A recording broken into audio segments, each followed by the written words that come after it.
येयं प्रेते विचिकित्सा मनुष्ये अस्तीत्येकेनायमस्तीति चैके एतद्विद्यामनुशिष्टस्त्वयाहं वराणामेष वरस्तृतीयः देवैरत्रापि विचिकित्सितं पुरा न हि सुज्ञेयमणुरेष धर्मः अन्यं वरं नचिकेतो वृणीष्व मामोपरोत्सीरतिमासृजैनं दैवरत्रापि विचिकित्सितं किल त्वं च मृत्योयन्न सुज्ञेयमात्थ वक्ता चास्य त्वादृगन्यो न लभ्यो नान्यो वरस्तुल्य एतस्य कश्चित् शतायुषः पुत्रपौत्रान् वृणीष्व बहून् पशून् हस्तिहिरण्यमश्वान् भूमेर्महदायतनं वृणीष्व स्वयं च जीव शरदो यावदिच्छसि एतत्तुल्यं यदि मन्यसे वरं वृणीष्व वित्तं चिरजीविकां च महाभूमौ नचिकेतस्त्वमेधि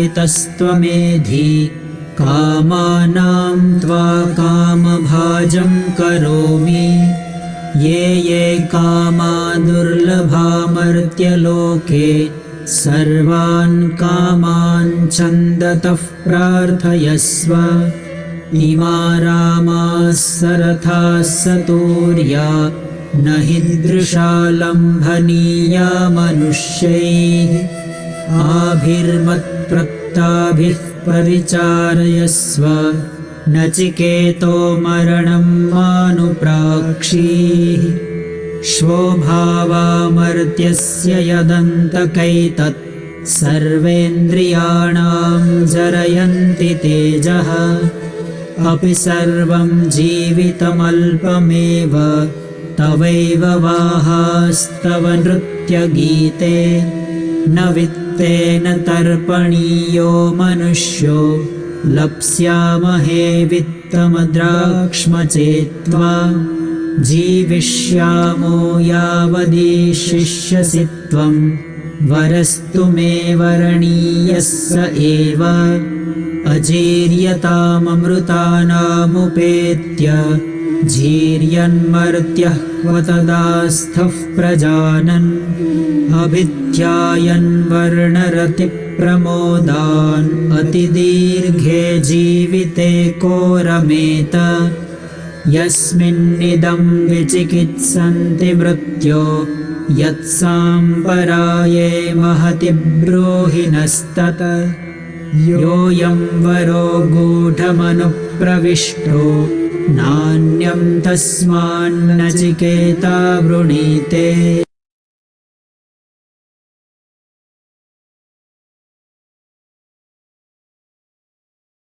हरि ओम।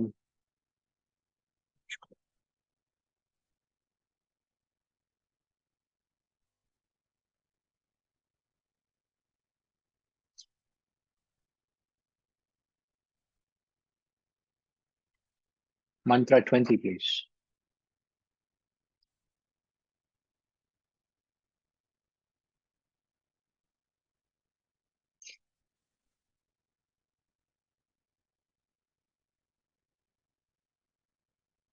येयं प्रेते विचिकित्सा मनुष्ये अस्तीत्येकेनायमस्तीति चैके एतद्विद्यामनुशिष्टस्त्वयाहं वराणामेष वरस्तृतीयः।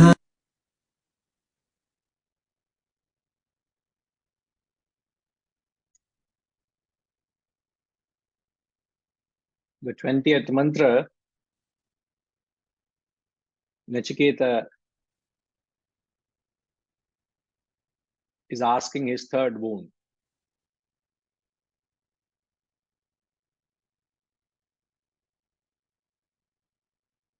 Iyamam, he says, I have a doubt. When a man is dead, some say he exists you would note the word he is in capital H. He refers to the Atman. Some say he does not. This I would like to know, taught by thee. This Varam Tritiyaha. This is my third boon. This is my last boon.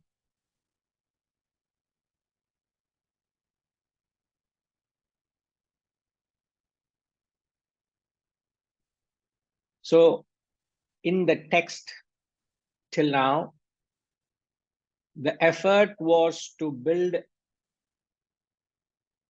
a dramatic situation which picturized a very matured student approaching a fully fledged guru,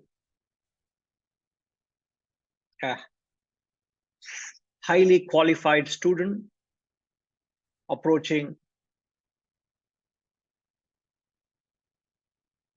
a man of realization. So this mantra begins the Atma Jnana topic with the asking of the third boon, which is the real crux, the real quintessence, the real essence of the Upanishad. Till now, it was just creating a backdrop. Don't forget, I'm sure you wouldn't, but the first boon was to appease his father, which you can categorize as Ihaloka Phalam. Iha Loka means within this world, fruits, referring to the worldly returns. The second boon is Paraloka Phalam, refers to the heavenly benefits, which we learn that when you perform the yajna, means you live a life of sacrifice, you are either transported to the Swargaloka or Brahmaloka, which we took detailed reference in the previous satsang. Now, when we talk of the Ihaloka Phalam or the Paraloka Phalam, there are, when we put these two together, these are what we call as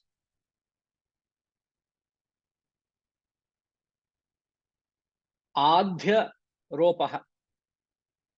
The word Adhya Ropaha means they are a mere superimposition on Brahman.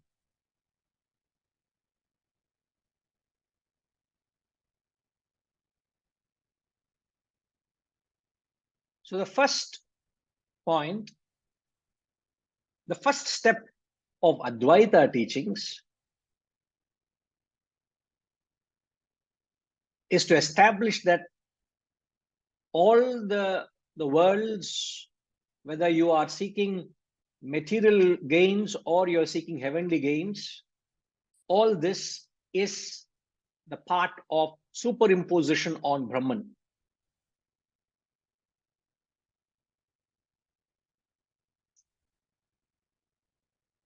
They are the Anatma Prapancha. Anatma. Atma Prapancha is the realm of Brahman. Anatma, they don't belong to the realm of Brahman, the reality. What don't belong? What is it that doesn't belong to the realm of Anatma Prapancha? The fruits you seek in the world, Ihaloka Phalam and Paraloka Phalam. The fruits you seek from heavenly returns or heavenly gains because of your punya, both these put together are Anatma Prapancha. Means they belong to the non-Atman, they belong to the non-reality, They are called Adhyaropaha, which is the superimposition on Brahman, the unreal. So the first step of Advaita philosophy is to establish that these are all superimpositions. These are unreal. These are not worthy to be sought. Having established that they are superimposition, the second step of Advaita is to negate the superimposition.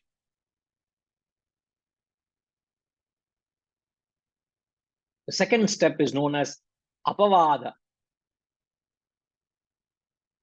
falsifying or negating the superimposition.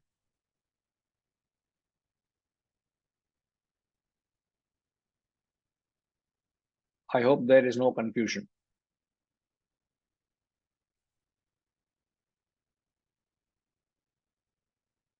The only way to know it is whether you have captured what I've said. Ramji, can you just quickly mention the few things I've mentioned, sir? Hari Om, sir. You mentioned that Iha and Para. Iha is the worldly thing, and Para is the heavenly pursuit.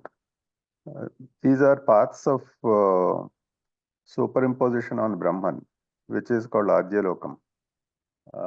And this is also called Anatma Prapancham, because this is not the Atma. Anatma is other than Atma, let us say, and then so it is Anatma Prapancham. So this is unreal. This is not worthy of pursuit. If you are on the spiritual path. So first you understand this. This is step number one. The step number two is that now that you understand that there is a superimposition, in step number two you have to negate the superimposition. That means you have to negate means you have to prove that it is not worthy of pursuit, let's say, or you have to prove that it is not the right path. No, what is there to prove it? When you say negating means you assert the truth. You are negating means? You are asserting the truth. See, having understood that a superimposition, if one still holds a deep regard for the Ihaloka and Paraloka Phalam, then you're not seeking the truth. Right. So what is the test of negation of the lower is the assertion of the higher. Okay.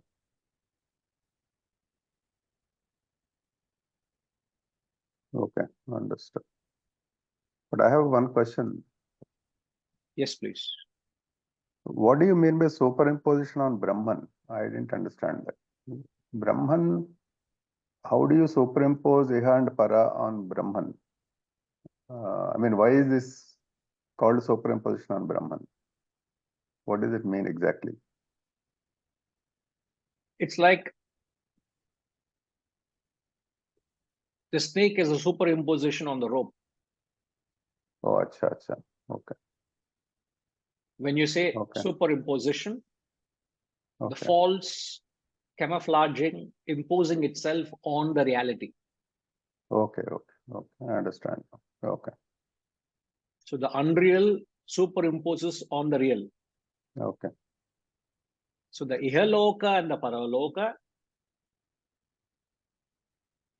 the charms of the worldly temptations and the world, which the majority of humanity are caught up in the illusion, a delusion to believe it is the real purpose of life, is the superimposition on the real purpose, which is to gain Brahma Vidya, Atma Vidya.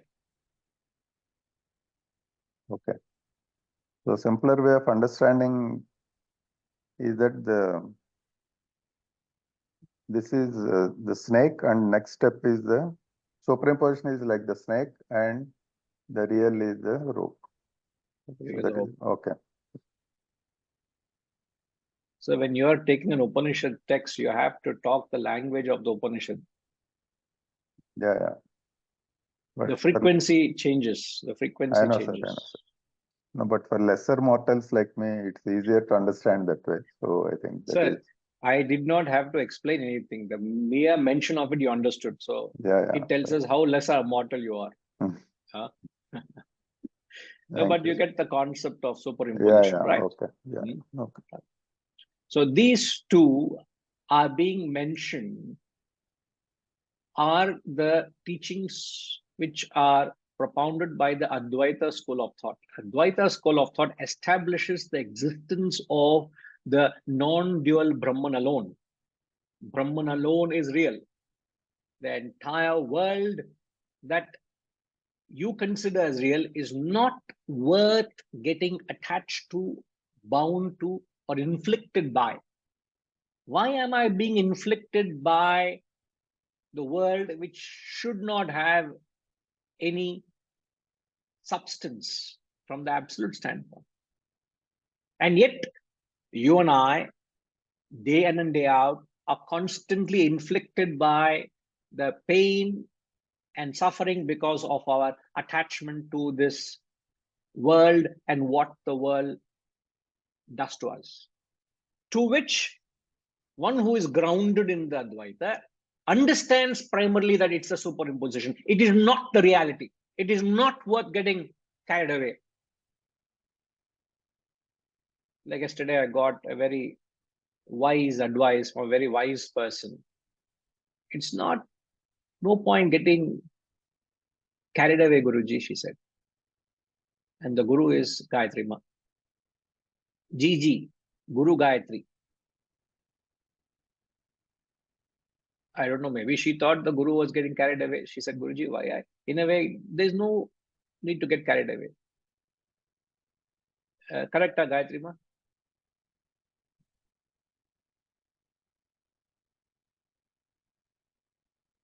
The effort is to be as perfect as possible as you can. Having put in the effort, if things happen the way it has to happen, so be it. You must take great care of your effort, but take no care of the phalam out of it. Correct? The whole thing gets chaotically, if it results in a chaos, so what can you do about it? Because there's so many instruments that play a part in making that whole orchestra beautiful. If one or two people don't play their part well, the whole system gets chaos. The whole performance becomes a discord. So the effort is to make sure you align everybody, isn't it?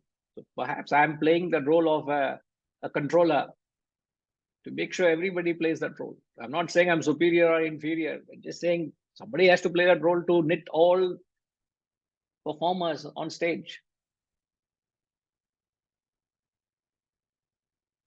It's a mere superimposition. Now, all of this understanding, all of this wisdom is so profound in the case of Nachiketa. He epitomizes that spirit of detachment. He is detached to the Ihaloka and the Paraloka, Phalam.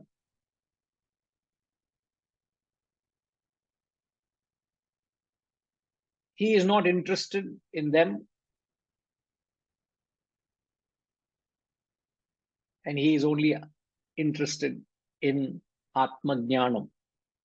So in this mantra, he asks, in fact, having taken care of his obligation to his parents and obligation to the world, then he thinks of himself last.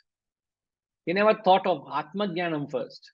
This perhaps is one of the trademark quality of any spiritual sadhak, that he thinks of himself last. He only is caught up with obligations to the world, to others. He never thinks of himself, which is what is the whole purpose of spiritual sadhana, is to liquidate your I. So the question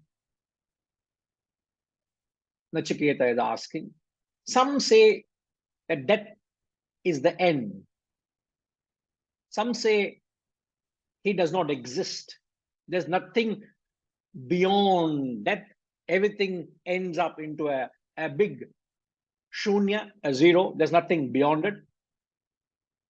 Some people lobby to it.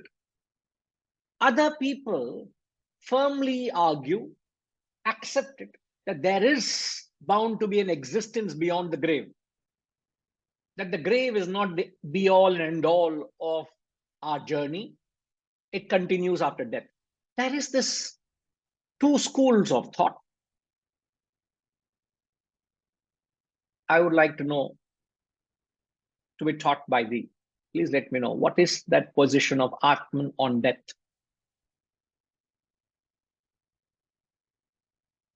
In simple terms, they are asking what happens to Atman at death. At the death of the physical body, does the Atman die? Is the question.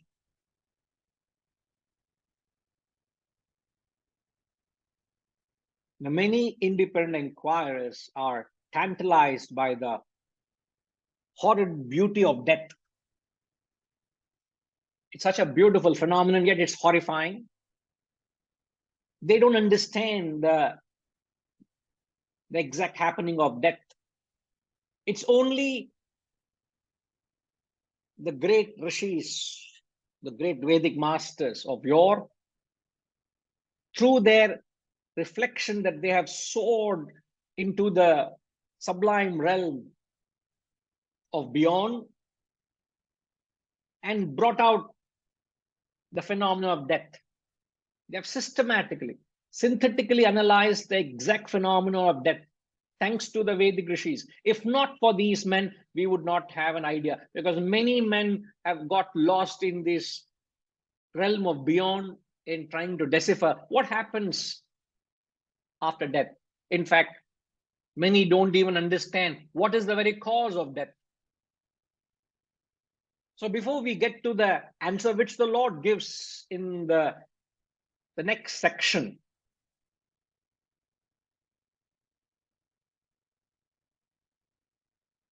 but what is important for us to understand, what is the cause of death? Before we get to the question, what happens to the Atman at death? What is the very cause of death? You will die, I will die, we all have to die one day. That is the inevitable. But what is the cause of it? This knowledge cannot be gained either through pratyaksha. You can't gain it through direct perception. You can't gain it through inference, through anumana, nor can you gain it through comparison, upamana. This knowledge can only be learned through agama, which is the tradition, which is by lending your ears to the words of wisdom of men of realization. So that is where you respect the tradition so heavily in this Vedic culture, this Vedic wisdom. The words of the Guru matter so much because you can't gain that knowledge through other sources of knowledge, which are other sources are direct perception, inference, and comparison. But you learn through the fourth, which is the agama, which is tradition. This is where you got to be so receptive to what these pen of wisdom say.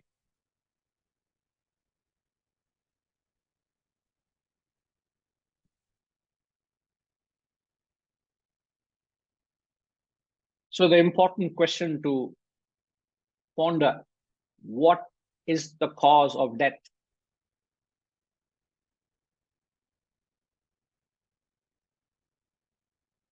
Death here, I'm talking about death of the physical body. What is the cause of death?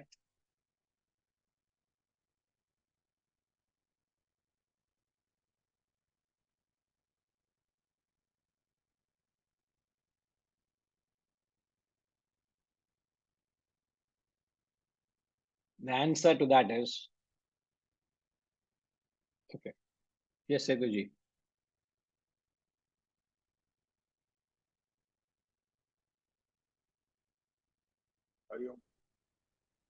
Yes, sir. We shed the body when we exhaust the prarabdha karma.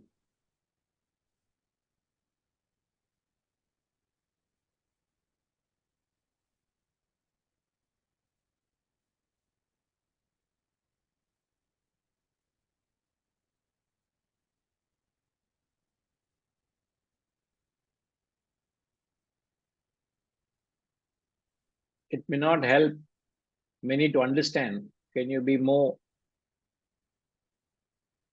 can you explain yourself? What do you mean by that?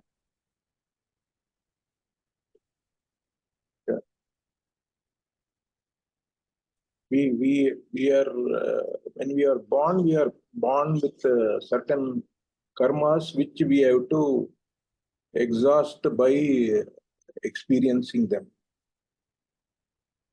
and that may take any amount of time based on individual to individual. So whenever we exhaust, we shed the body.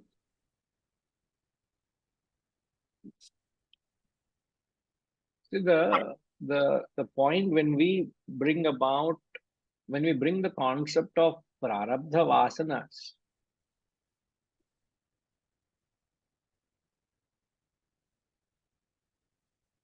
when they end, one dies, right? But the clause with reference to prarabdha vasanas are, what is the clause with reference to prarabdha vasanas? That they can only be exhausted through experience, right? But we must be very mindful that the concept of prarabdha vasanas are only brought in to explain the life of a man of realization. Why does he continue to live even after he's attained Jivan Mukti, which we mentioned in the previous satsang? So there is a lifespan between Jivan Mukti and Videha Mukti, or not Videha Mukti, sorry. There's a lifespan between Jivan Mukti and Samadhi. Pardon me, it's a lifespan between Jivan Mukti and Samadhi. So a man of realization continues to live a normal life, continues to carry on what he did prior to realization. What is it that is driving him? To explain that lifespan, we bring in the concept of prarabdha vasanas. Now here we are not, when we say what is the cause of death, we are not trying to understand a life of a man of realization, which is like a drop in the ocean. We are talking about the innumerable deaths and births that continue to happen every second, every minute, every moment. There is death happening. Somewhere in the world, somebody is dying as I'm talking. Why is that happening? So when we take out the concept of prarabdha vasanas, which are exclusive to man of realization. So take that out, and if we can answer the question, sir, please. Law of life. What is the law of life? See, births can take place only when deaths can also take place. Yes. But what is that responsible for the birth? The same thing that is responsible for birth is the same thing that is responsible for death.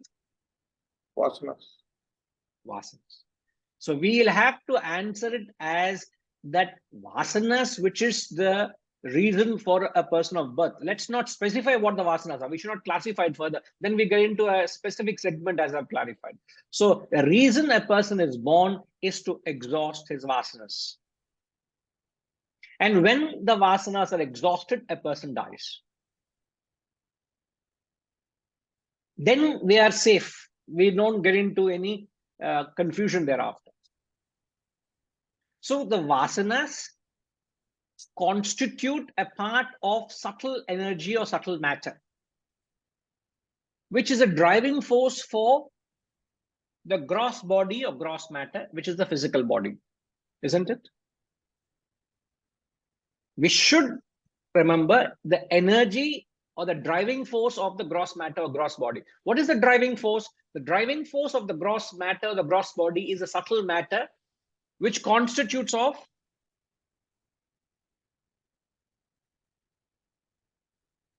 subtle body and causal body. So what drives one into the experience of birth is the subtle matter. Subtle matter constitutes of gross body, sorry, subtle body and causal body.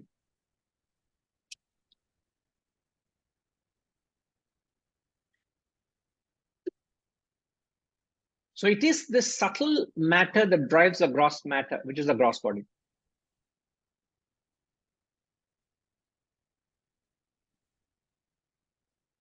So relatively, what is it that dies? Amidama, when a person dies, what is it that dies? Thanks, Situji. The vasanas, sir.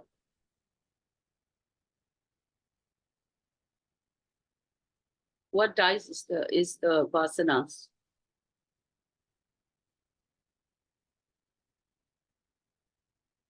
Which vasana? I thought we said here that death is a result of the vasanas being exhausted, and vasanas are a culmination of subtle matter, which actually is made up of subtle body and gross body. So when No. Subtle matter constitutes subtle body and causal body, causal body, yeah. not gross body.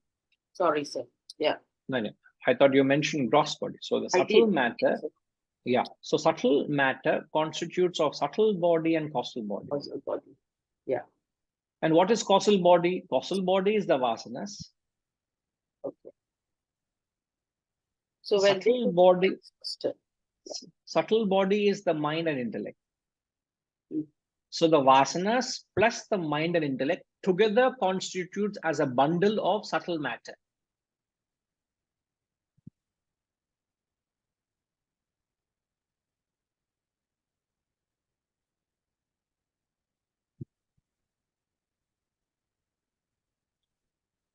Yes.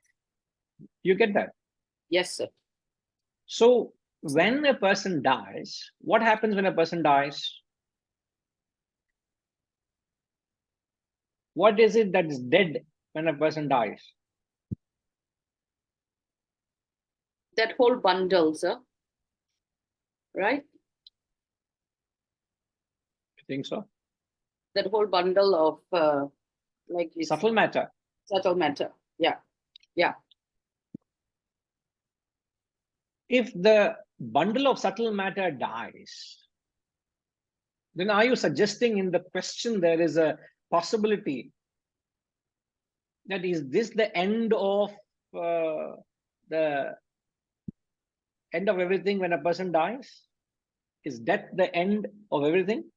Or is there a continuity?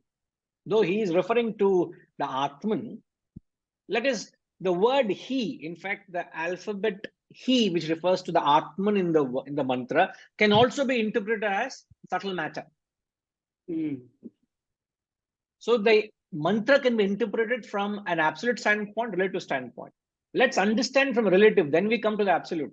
Then we'll come to the Atman. So the question is, does subtle matter exist after death, or does subtle matter continue after death?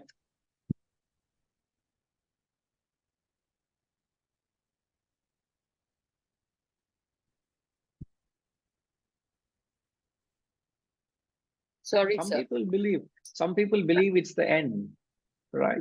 There are some schools of thought which say everything ends here. Some people lobby. No. How can you say everything is going to end? Because when the end comes, don't know when it's going to come. When it comes, if I were to catch hold of you at that moment of death, at that point of death, and ask you, sir, Ma'am, please, can you please confirm that all your vasanas, all your desires, every energy that you have been housing have all been fulfilled? Has everything been settled? No unsettled business in this world? What would you say? If that moment were to arrive the next minute, and if I were to have a dialogue, if I were to be the Lord of Death, and if you were to be the student, and the death, Lord of Death is asking you the question, death is coming, Amitama. Is everything come to an end within you? No, All your vasanas have come to an end? no, What would you sir. say? No, sir. No. There's quite a few, Outstanding items still left. quite a few pending. Yeah. But then when the death actually happens, does that happen? What happens to all those energies? Something has to happen, isn't it? Though you are born with certain vasanas, they will end, but the subtle matter is not going to end, because subtle matter, I have an issue with this Zoom board. Gayatri Ma, please, you have to get that resolved. I find I'm tied up without the board. Subtle matter is not just that bundle of vasanas that you're born with. Subtle matter constitutes of the entire bundle of vasanas, which is known as sanchita vasanas or total vasanas. The total vasanas which you have acquired through series of births, that total asset of yours, vasana asset, the total vasana asset is known as sanchita vasanas, which we bring into this embodiment to fructify is prarabdha. Sanchita minus prarabdha is what? Gayatri Ma? Agami vasanas. Which are yet to manifest. The agami are the ones which are yet to manifest. So from the sanchita minus prarabdha, let's say sanchita is 100, 10 is prarabdha. Take away the 10, don't consider 10. 10 anyway will fructify. 100 minus 10, 90 is sanchita. So what we are actually concerned is of the agami. What we are actually concerned is that the 90. So when a person dies, the question is, what is that your net asset of sanchita? Or rather, what is the net asset of agami?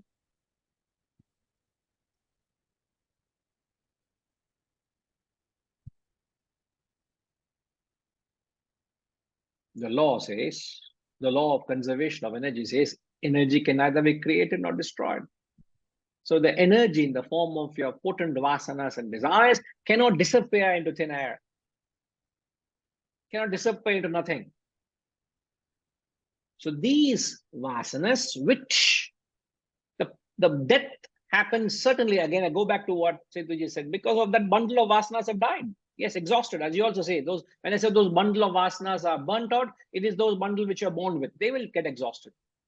But the subtle matter doesn't die. What dies at the end, mark my words, please. What dies at the end of the death is the bundle which you're born with, which is the prarabdha vasanas. But the subtle matter does not die. The subtle matter here we are referring to is agami. The 90% vasanas, the 90 vasanas are still lurking, and that 90 will decide the future, the next embodiment, the B2. That is the second embodiment, considering the first B1 is done and dusted with the 10 vasanas, then the 90 takes care of the next cycle. So therefore, when the question is asked, what is the cause of death? Death, the cause, is the end of the vasanas that you're born with. And don't know when that's going to happen. Don't even bother to find out when it's going to happen.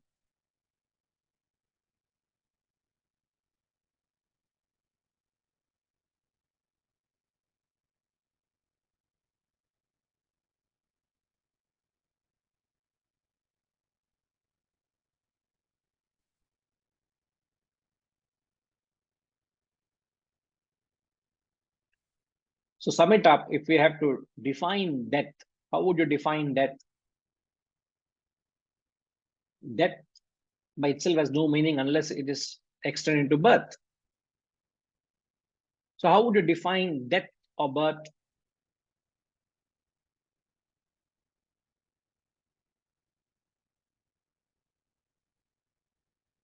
Raghugaru, yes, you're right. There is subtle matter before birth. There will be subtle matter after death also.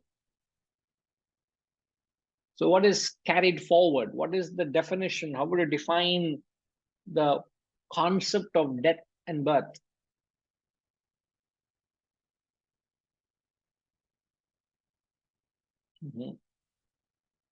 Oh, Lakshmi Ma, when you say experience, one experience to other, we are talking about in this embodiment, in this birth, in your day-to-day experience. But when you're talking of moving from one body to another, is also like, right, you say, it's like moving from one experience to another, but how do you define it? What is the understanding? Indeed, Ashram is saying end of old and beginning of new, but they're layman's terms. But technically, philosophically, what happens at death and birth? The definition of death and birth is the transmigration. The transmigration of the subtle and causal from one body to another. The transmigration of subtle and causal body from one body to another is the death of the first and the birth of the latter. The transmigration of the subtle and causal body from one gross body to another is the birth of the first and is the death of the first and the birth of the latter. This is the definition of death or birth.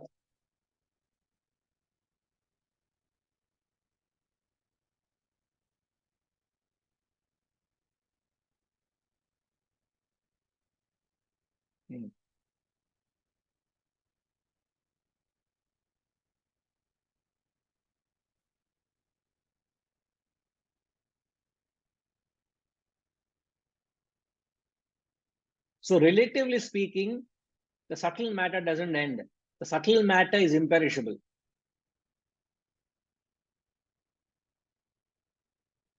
What perishes is this sthula sharira. The sukshma sharira, the subtle body doesn't perish. The sthula sharira perishes. The physical body, the gross body perishes. But that which drives, which is responsible to create this subtle, this gross body, that doesn't perish. That goes on. So from a relative perspective, the subtle and causal body exists. Please understand, Nachiketa is not asking all this. Nachiketa is only interested, does the Atman die at the death of the physical body? When a man is dead, does he exist? Does he continue to exist? It's not the question of knowing the answer. Harish, what would you say? Does Atman die when you die? Your answer is very easy. Do you mean to say Nachiketa is dumber than you and me? And yet you are very certain when you say that, don't you? Aren't you? You're very certain when you say, yes, Guruji, I know, Atman doesn't die. You and I, yet we know that Nachiketa is a very highly qualified student from the backdrop that we have gathered so far.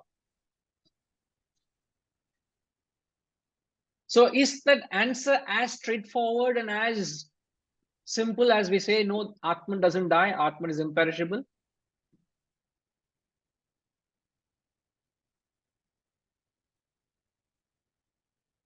It's not that obvious.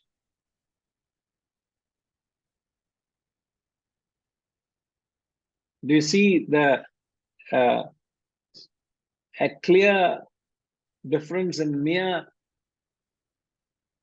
being informative vis-a-vis an inquiry into that Atman, which is beyond a mere matter of information? The fact that he says there are two schools of thought, he's aware of the two schools of thought. Some say it is the end, some say it is not the end. So he's well versed, he's well informed. He's not walking into the classroom unprepared, isn't it? You and I must note the difference, because you and I know the answer that the Atman doesn't die at death. And yet, that is not the end of that inquiry.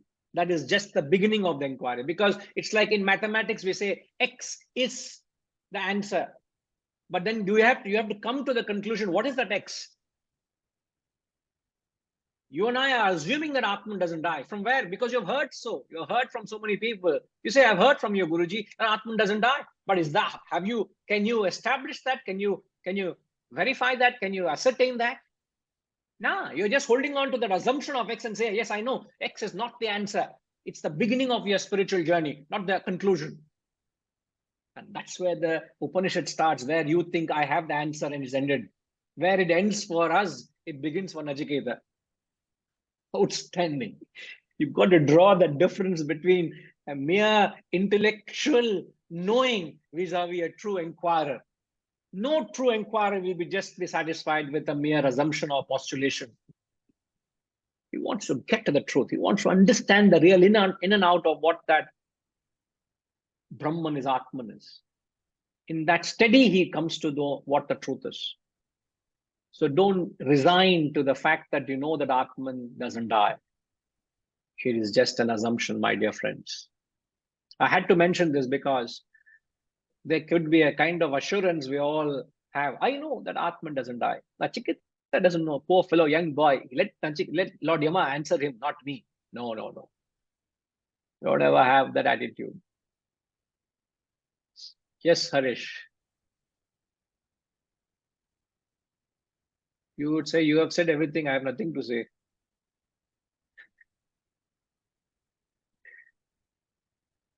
No, I mean, I have no questions. It's just a very, it's a very, very profound, I mean, like you said, it's a very, very profound paragraph. It's beyond profound. Yeah, it's a serious discussion we're going to get into soon. As I said, a very matured student and a fully fledged guru. What would be the dialogue? Oh, it's an outstanding dialogue. All right. Thank you, Harish. Yes, Ramji.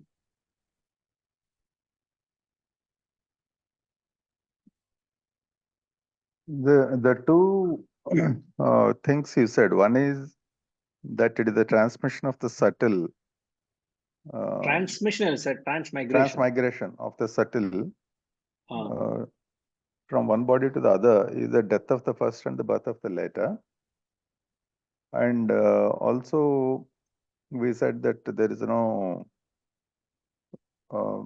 death of energy. Energy passes on from one to the other, which is actually in the form of the subtle body. But what happens in the case of a self-realized person? Because we say that a self-realized person has no next birth. It is the end of the death and birth cycle for him or her. In that case, what happens to that energy? Which is what happens to his subtle body?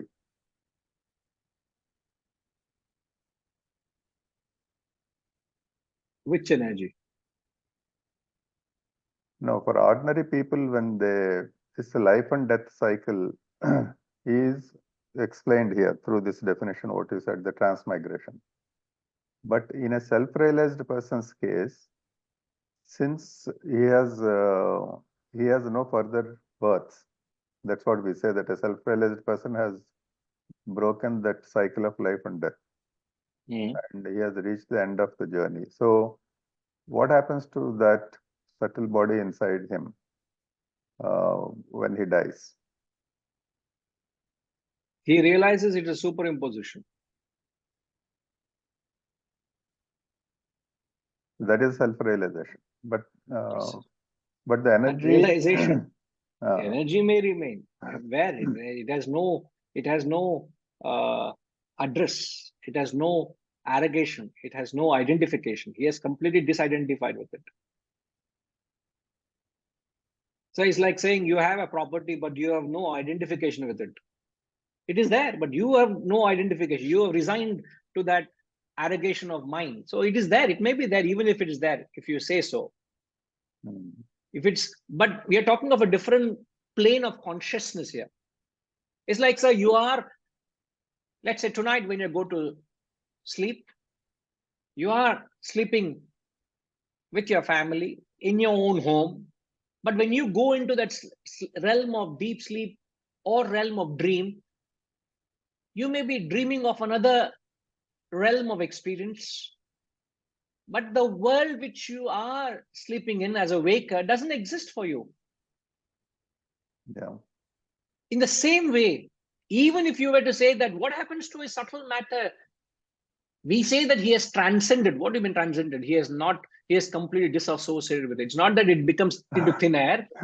He is disassociated with it. He has lost his total identification with it. So there's no connection. He understands that it is ephemeral. It is not the truth. And he has understood the Brahman, the reality. So that disassociation separates him and gives him the liberation from the self. No more bondages. To that extent, everything snaps. There is no further continuity of chain. No carrying forward. So it's not that maybe, as you say, the vasanas have disappeared.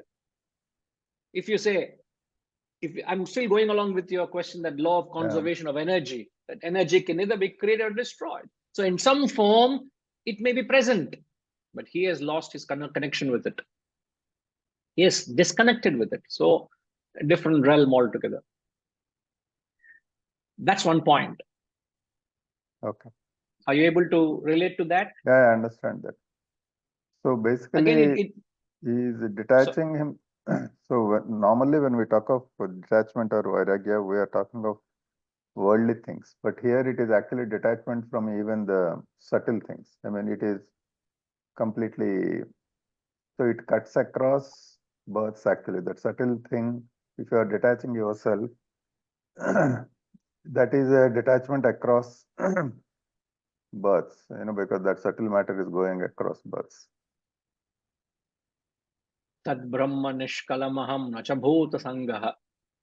In the Atma Bodha, the very first few mantras that we chant every morning, where the prayer concludes by saying, Tad Brahma, I am that Brahman. Nishkalamaham Nacha Bhuta Sangaha. I am not this assemblage of elements. I am that Brahman. So through that constant assertion that I am the Brahman, I am not that matter, you're negating everything to do with these elements which defines this embodiment. You reject this and you assert that. In that process of the whole negation assertion, the whole transformation happens. That in fact is, in a sense, is the journey which gladly I clarified in the beginning of the class today. So the ultimate is to negate your individuality itself, which is what successfully a man of realization does, which transports him to that exalted experience of Turiya, the fourth state, which is moksha, which is liberation. From a layman's point of view, from a waker's point of view, you may say, what happens to the world? The world may exist. The world exists for him. It suddenly, when I say I close my eyes, doesn't mean the world in me disappears. Like when I close my eyes, and go to sleep. You mean to say the building I am sleeping, the bed I am sleeping, the building I'm living in disappears? No, it doesn't. It does exist, but doesn't exist for me. Why? I have disconnected. Why? I switched off my subtle matter. I've switched off my connection to that world. That world is no more real for me. It doesn't exist. So we can draw a lot from our daily experiences of switching roles from the dream and the waking. And whenever we are in that realm of that experience, we assert that experience to be real. That world of experience becomes a reality, not the other. Dreamer asserts his dream world to be real, not the waker. The waker asserts the waking world to be real, not the dream and the deep sleeper. So we are abiding by the rules of that world. But when you switch to the fourth state, which you and I have no access to, they play by that rule of that state, which is Brahma Satyam Jagat Mithya. And we have no access to that experience. We will only have to infer perhaps and say, oh, perhaps that's what it could be. From what? From our own comparative study of the experiences we go through of waking, dream, deep sleep. We infer that when you're in one state, that state alone is real. So, when you come to certain aspects or certain stretches of this philosophy, most brilliant minds get lost because they are not spiritually mature to understand it. We all can lobby, all of us can lobby till the cattle come home, as they say. But only the acute intellect and the most purest of minds can come to a synthesis of understanding to know what is that real experience of a man of realization. What happens at death is something which is very, very, you need to be so correct. So when the scientists, they launch their satellites, when they perform all that thousands of kilometers out into the open space, their margin of things going wrong is very small, isn't it? Yeah, very narrow. Yeah. Very narrow.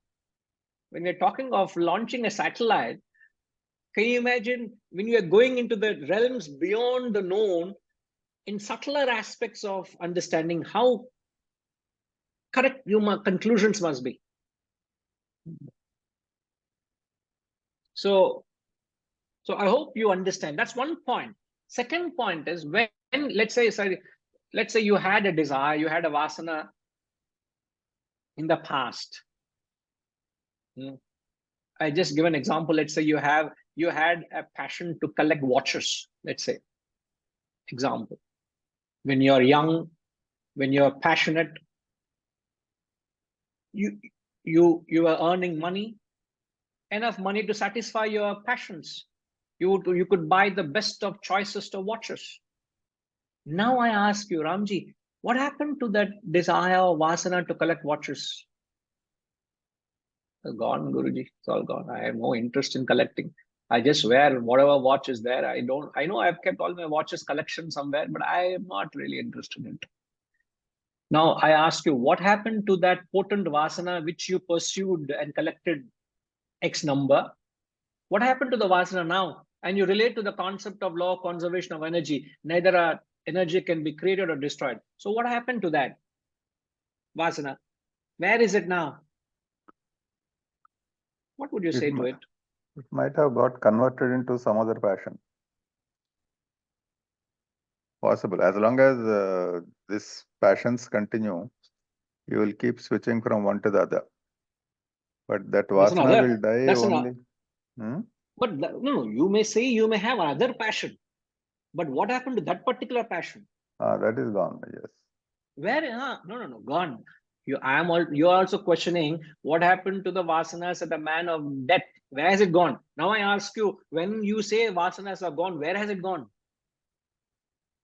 Is it not a legitimate question? As you're asking, I'm asking you, where has it gone? It existed. Where did it go? Don't know. We are lost for words. See, we are lost.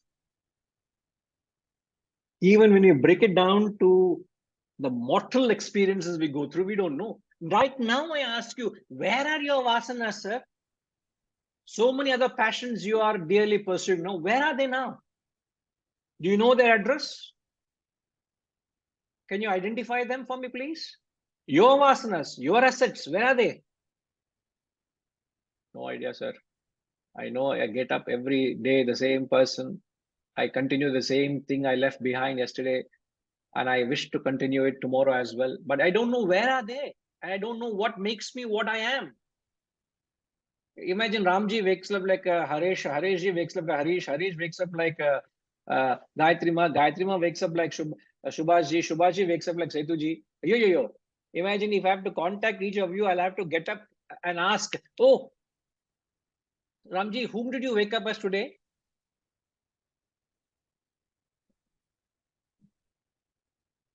Sir, when I'm saying all these things, Ushama is laughing. I hope he wakes up as another person she's thinking. Correct? Huh? He is waking up every day, same person, Guruji, boring person. Huh? I can read your mind, ma. Don't worry, don't answer. Best not to answer. But Ramji, you get the point, right? Yeah.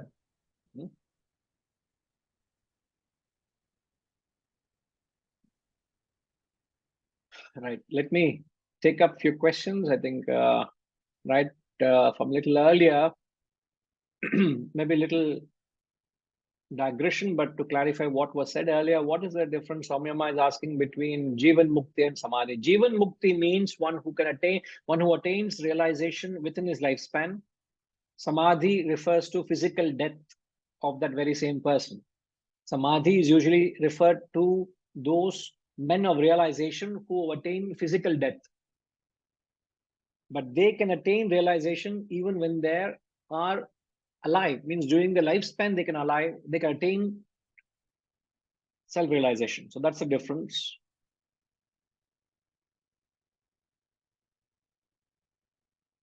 Subhashji messaged me directly. Causal body overlapping the source of energy, Atman, constitute the subtle body which gets liberated at death. I am lost, sir. What do you mean by that? Are you summing up what was said, or are you saying something new? I need to clarify. Just I am reflecting what I have understood from all these things. Okay. Am I correct? Am I correct on this point? Can you please say again, sir, please? The causal body is basically thoughts and all these things. It doesn't have any physical matter. And Atma, source of energy is also not a physical anything. So these makes the subtle body, and this gets liberated when the death occurs. This is my understanding. No. The causal body and subtle body. The causal body and subtle body are together known as subtle matter. Okay? The causal body and subtle body is known as subtle matter. And it is the subtle matter that leaves the gross matter, which is the gross body. Okay. Thank you. Thank you. Right. And this has got nothing to do with the Atman.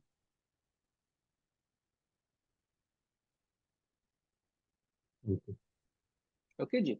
So it is important that we get the definition of a human being here. What is the complete definition of a human being? Vasantama, can you give us a complete definition of a human being here, of the terms that we have used so far?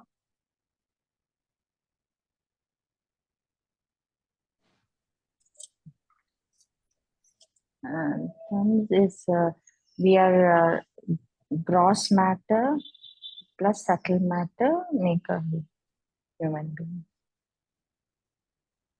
Complete definition. This is incomplete definition.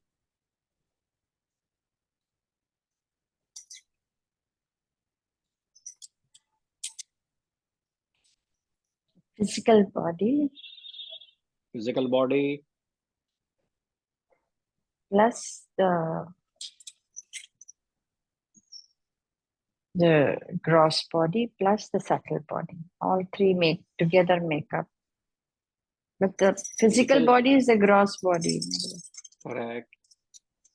So the definition of a human being is gross body Oh, okay. plus Plus no, the gross subtle body plus subtle body plus causal body. plus causal body plus one more plus is there. Gross body plus subtle body plus causal body plus, what is the plus there? You're missing the most important plus. Self. Plus the Atman. The Atman, the self, equals a human being or a living being, or a human being here, not living being. Yeah. So the definition of a human being equals gross body plus subtle body plus causal body plus the Atman. This is the definition of a human being. US, tell me the definition of inert matter. US.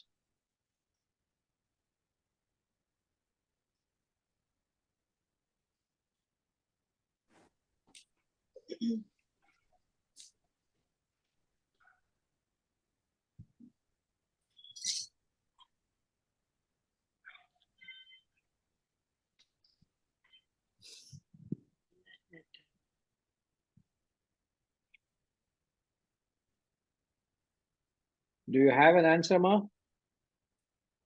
No, Guruji. Can you repeat what is the definition of human being? Gross plus subtle plus causal plus Atman is human being. Inert matter is gross. What constitutes inert matter? Gross,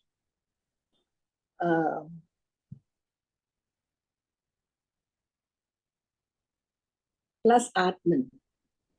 perfect. The gross matter, the gross body plus Atman. In inert objects, there is no subtle matter, which is there is no subtle body and causal body.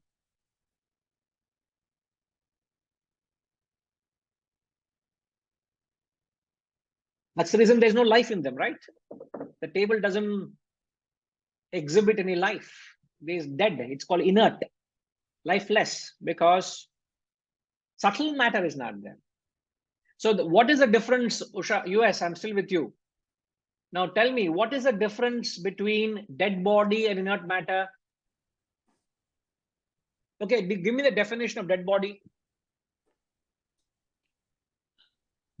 Dead body, it's the gross. Okay. Dead body plus Atman. Dead body.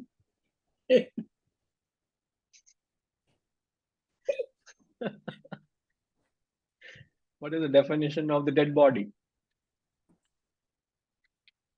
There is no causal in the dead body. There's no subtle in the dead body. I think gross.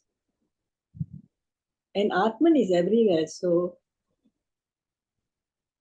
gross plus Atman. Whatever you've eaten for breakfast, eat every day. There's a lot of clarity in you today. Are you joking? No. Absolutely right. No, whatever you ate, continue to eat. And whenever I come, offer to me also.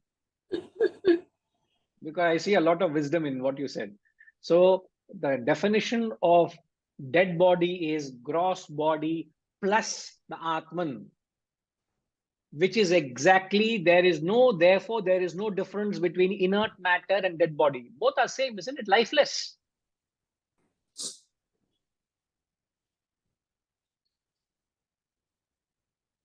It's no difference.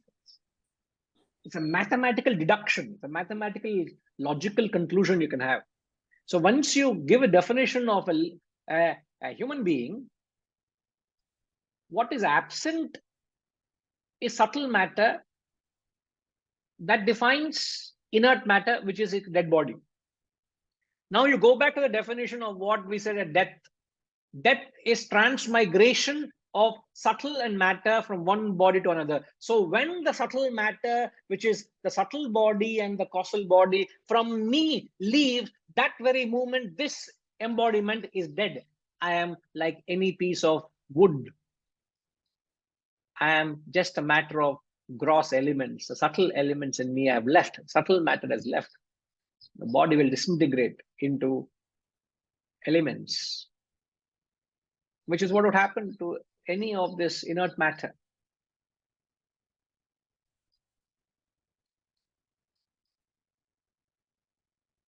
I have not yet come to the second question, which is the question of the text. It is not fair to answer because the Lord is going to answer. The whole Upanishad is there for us to understand. But the question we ask, what is the cause of death? The cause of death is this. And those of you who are students of Vedanta, who have studied the fundamentals of Vedanta, will find it easy to understand. That preparation will help to understand any study of this nature.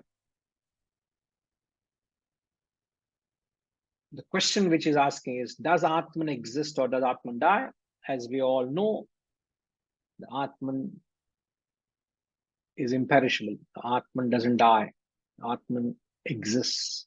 The Atman existed. The Atman exists. The Atman will exist, shall exist. It is too subtle to be impacted by the death or birth of the gross.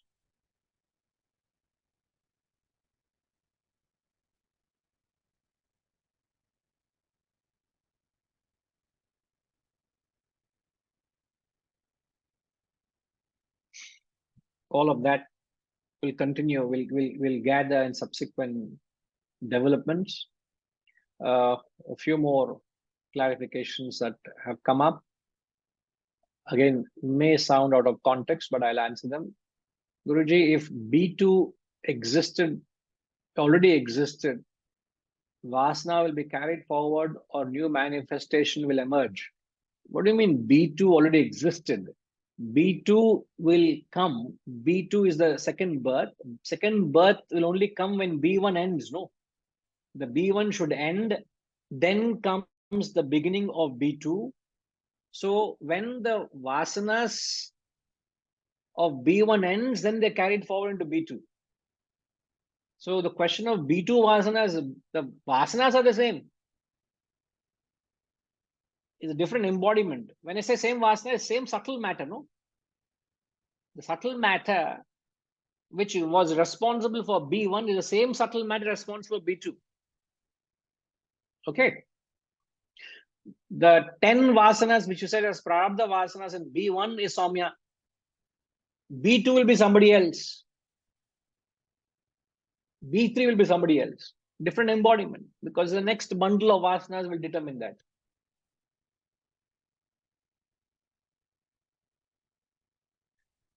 Another question, if I die, my already existed passion for music will continue or anything new passion will come? If the new one comes, what will happen to my existing passion music? The fact that I know is that you have such deep passion for music, of whatever karma of yours, you're not able to fulfill that vasana of music. There is a very, very, very heavy chance of you being born again into an environment of music where this vasana for music will fructify. Because you're not been able to fulfill the vasana for music. It's not that, okay, I had a vasana for music, I've sung for 20, 30 years or more, I'm sure more, and you say, no, I'm done with the vasana. No, there is that burning desire for music. So what happens? That music vasana will influence your embodiment. It will become a very prominent desire or vasana which will influence the course of next birth. I hope that answers. Now Shama is asking, in case of some Mahatmas who already achieved Samadhi, they say that their Mahima exists for some hundred of years. Is this the belief of the followers, or is there some truth in it? These Mahatmas are not magicians. They have just revealed the truth, and they have declared the truth through their life, through their teachings. It is the followers who go overboard because of their attachment to their guru, that their guru is superior to other guru, this guru is that, this, all that kind of things. He has come his part and left. What is the Mahima they have left is their profound wisdom, where endless generations can draw inspiration from that and grow. It is not, we always remember, in Vedantic teachings, we separate their lifestyle to their teachings. You can be inspired by a person's lifestyle, but we are taught not to fall a slave to a personality and their lifestyle. Rather, get to the teachings which are universal. It is not, no one guru can claim it is his own. It is the universal truth, which is the wisdom, which is the ocean of knowledge. All right. Another question. I understand what is gross, subtle, and Atman. What is meant by causal body? Causal body is nothing but vasanas. It is called causal because it is the very cause. It causes other bodies. So from the causal comes the subtle and the gross. Causal is the cause for subtle and gross. So from the vasanas comes the desires, comes the actions performed by the gross body. Desires belong to the subtle body, actions belong to the gross body. Both come from the causal body, which is the vasanas, which is also known as the seed of your personality. From the seed comes the entire tree, isn't it? The tree has come from the seed. If there was no seed, there is no tree or fruits or flowers. So the vasana is a seed from where you are born. Everything that you do comes from the seed, which is the vasana, which is the causal body. Okay. Mvirav Garu is asking, the last question we'll take. If you define a human as gross body plus subtle body plus causal body, how do you define animal? Same, sir. An animal too is a gross, subtle, causal. Only thing is, animal does not have a fully developed subtle body. Like animals have partly developed subtle body. They don't have an intellect. For example, an animal can't think like you and me. But some animals feel. They feel the emotion of love. They feel the emotion of fear. They experience loneliness and so on. So animal also, you can say, subtle body. I hope that clarifies. Amitam is asking, can we say negate the physical, assert the subtle, transform by detachment from a subtle, achieve turiya? I will have to reflect and come back. Too complicated question. I see your association with the Sinha is rubbing onto you. I can feel his presence in the classroom. Please tell him I'm missing. I have not missed him today, but I'm missing his presence. I don't understand what you're asking, what you're saying. Negate the physical, assert the subtle. Transform by detachment from the subtle.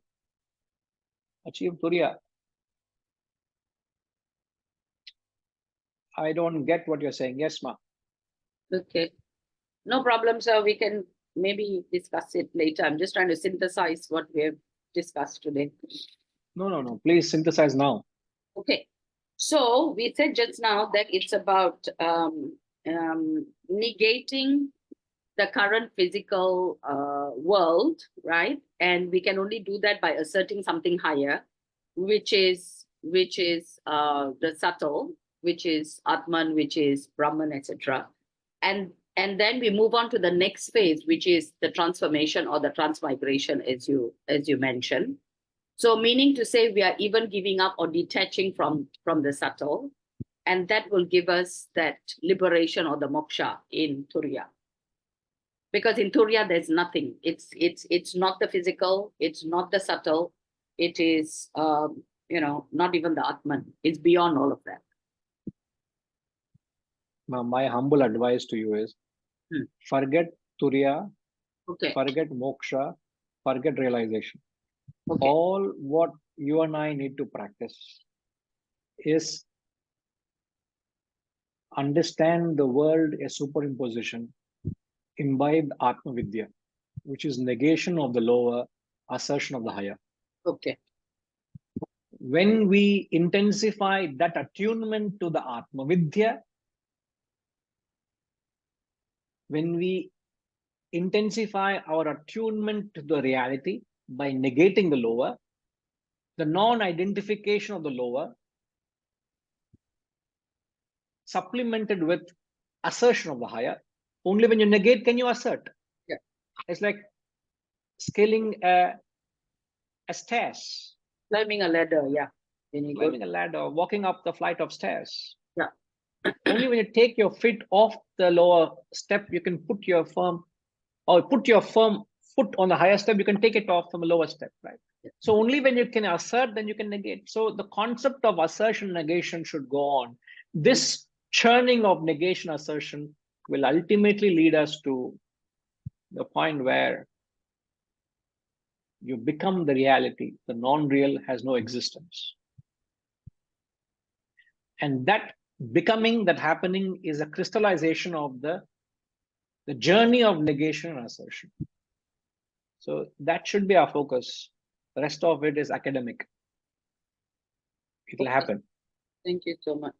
When it happens, also don't worry. If it has to happen, it will happen. If it doesn't have to happen, we'll catch up next Janma.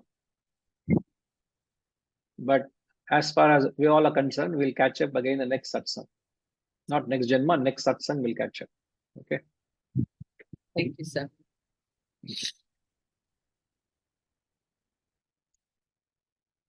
Om Purnamada Purnamidam Purnat Purnamudachyate Purnasya Purnamadaya Purnamevavashishyate. Om Shanti Shanti Shanti. Harihi Om. Shri Gurubhyo Namaha. Hari